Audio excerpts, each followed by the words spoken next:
Looking for a fast-charging, ultra-responsive stylus for your iPad? Meet the 2X Fast Charge Active Stylus Pen, designed for 2018 to 2025 Apple iPads. Take your creativity and productivity to the next level. Click the link in the video description to shop now on Amazon.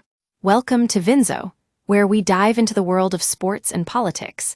And today we're talking about a bombshell interview that went from happening to not happening between one of ESPN's biggest stars and none other than President Donald Trump.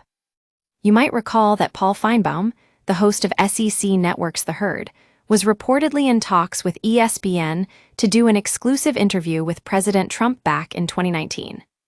Now, we know that was a big deal, especially since it was supposed to go down during one of the biggest college football games of the year, LSU versus Alabama. So, what happened? Finebaum told Clay Travis from Outkick that after he got word that College Game Day would be on site for the game, his producer basically said they needed to do something big. That's when Finebaum started reaching out to his connections in Washington, D.C. to make it happen. He even had a potential interview spot lined up at the White House, but you know how this story goes? ESPN came knocking and shut it down. Apparently, they told him that mixing politics with football wasn't allowed. Now, we all know Finebaum is no stranger to controversy, and this isn't his first rodeo. But according to him, this was never about politics. It was just a chance to sit down with the president at the White House during one of the biggest games in college football.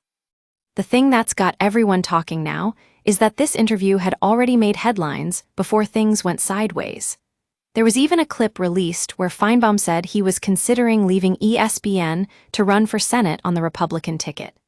Yep, you heard that right. Finebaum is actually registered as a Republican and has been vocal about his support for Trump in the past. Now, I know some of you might be thinking, wait, what's going on here?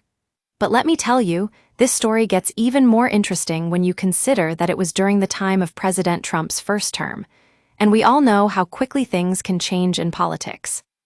It seems like Finebaum is no longer interested in sitting down with his bosses at ESPN to discuss his future plans.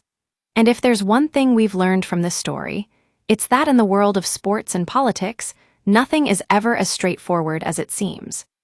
So that's what's happening with Paul Finebaum and his interview with President Trump back in 2019.